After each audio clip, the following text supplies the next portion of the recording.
ସାନ ପିଲା ପ୍ରଭୁଙ୍କୁ ନ ଜାଣି ମରିଗଲେ ତାହାର ଆତ୍ମା କୁଆଡେ ଯିବ? କୁଆଡେ ଯିବ ଆଜ୍ଞା? ନରକ ଯିବ। କୁଆଡେ ଯିବ? ମା ବାପା ମାନେ ପ୍ରଭୁଙ୍କୁ ପାଇବା କଥା, ପିଲାମାନେ ବି ପ୍ରଭୁଙ୍କୁ ପାଇବା କଥା। ମା ବାପା ଯଦି ଆତ୍ମିକ ପ୍ରଭୁ ଭୟ, ତ ସେମାନଙ୍କର ଛୁଆ ମାନେ ପ୍ରଭୁଙ୍କୁ ପାଇବାର ସମୟ ଆସିନି ଯଦି, ତାହେଲେ ସେମାନେ ସ୍ୱର୍ଗ ଯିବେ। ଯଦି ଅଣଖ୍ରୀଷ୍ଟିଆନ, ସେ ତାର ଅଣଖ୍ରୀଷ୍ଟିଆନ ର ମା ବାପା ବି ନରକ ଯିବେ, ଛୁଆ ମାନେ ବି ଯିବେ ନା। ଏମିତି କି ବୋଲି ହୁଅ ନାହିଁ, କାରଣ ଛୁଆ ମାନେ ମୋର ଛୁଆ ମାନଙ୍କୁ ଏଡ୍ସ ଆସୁନାହିଁ କି?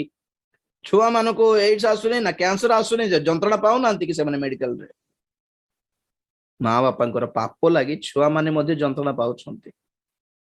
ପୋଲିଓ ହେଇକି କିଏ ଖଟୁଛି? ମା ବାପା ଖଟୁଛନ୍ତି ନା ଛୁଆ ମାନେ ଖଟୁଛନ୍ତି?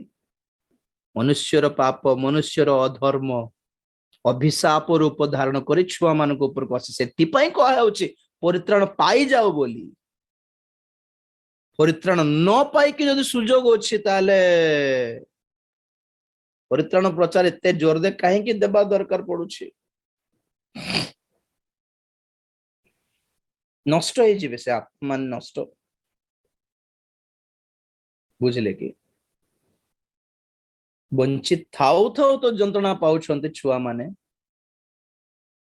ସେଥିପାଇଁ ମା ବାପା ମାନେ ପ୍ରଭୁଙ୍କୁ ପାଇଥିଲେ ଛୁଆ ମାନେ ନିଶ୍ଚିତ ଭାବେ ପ୍ରଭୁଙ୍କ ରାଜ୍ୟକୁ ଯିବେ। ମାନେ ଛୁଆ ମାନେ ଏକା, ପିଲାମାନେ ବଡ ହେଇକି ଯିବେ ବୋଲି, ବଡ ହେଲା ପରେ ନିଜେ ପରିବର୍ତ୍ତନ ହେବାକୁ ପଡିବ, ମନ ପରିବର୍ତ୍ତନ ହେବାକୁ ପଡିବ, ମ୍ୟାନ୍ୟୁଆଲି ପରିତ୍ରାଣ ପାଇବାକୁ ପଡିବ। ତାର ଗୋଟେ ସର୍ଟେନ ଏଜ ଆସେ।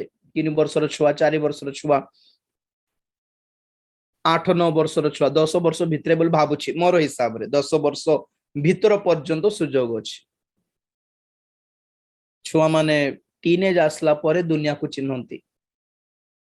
ଟିନେଜ ଆସିଲେ ଦୁନିଆରେ ଭଲ ମନ୍ଦର ଜ୍ଞାନ ଆସିଯାଏ, ଆଉ ମନ୍ଦ ତାକୁ ବାଛିବାର ବୁଦ୍ଧିଟା ଆସିଯାଏ। ଚୋରି ଚୋରି ସବୁ କରନ୍ତି। ତ ବିଫୋର ଟିନେଜ 10 ବର୍ଷ ପର୍ଯ୍ୟନ୍ତ ଭାବୁଛି ମୁଁ, ସେଇ ଛୁଆ ମାନେ ପ୍ରଭୁ ଭୟ ମା ବାପା ମାନଙ୍କ ପାଖରେ ତାଙ୍କର ଛୁଆ ମାନେ ଯଦି ଅଛନ୍ତି, ତାହେଲେ ସେମାନେ ହଠାତ୍ କିଛି ଅସୁବିଧାରେ ମରିଗଲେ ତ ଜଣା ପଡୁଛି କି ଏମାନେ ବାପ୍ତିସ୍ମ ନେଇନାହାନ୍ତି, ତେଣୁକରି ସ୍ୱର୍ଗ ଯିବେ ନା ନରକ ଯିବେ ବୋଲି ଡାଉଟ ଥିବ। ତ ଆପଣମାନେ କହୁଛି ଡାଉଟ କରିବା ଦରକାର ନାହିଁ, ସେମାନେ ପ୍ରଭୁଙ୍କ ପାଖକୁ ଯିବେ। ଟିକେ ବଡ ହେଲା ପରେ ବାପ୍ତିସ୍ମ ନେଇଥାନ୍ତେ।